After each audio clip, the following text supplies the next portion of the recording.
inis na rialacha a bhaineann le hanam ocail a thosaíonn ar chonsan agus a leanan an réamh ocail simplí Idir. Leanan séimhú Idir nuair a bhíonn a réan, bót i gceist.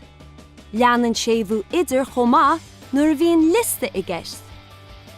Ní leanan séimhú Idir nuair a bhíonn atarú i gceist, nuair a bhíonn spás i gceist ná má bhíonn am i gceist. Ní chuireann tú séimhú ar anamachal a hagan in ní agus nó is má thosaíonn le D, S nó T. Mar hampla, Idir bhúntóirí agus tuismitheoirí. Dúna muid cleachta beganis ar na rialacha seo. Ar cheart séimhú a chur ar na focail idir lúbíní?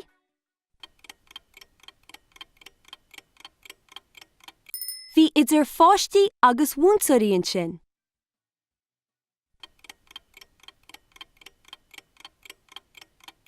Stop ma úd amháin idir gáile agus slígach.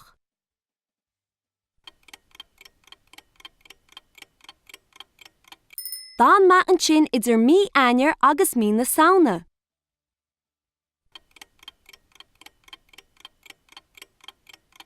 Bhí as aontú idir daltaí agus múntóirí maidir leis an éide scoile.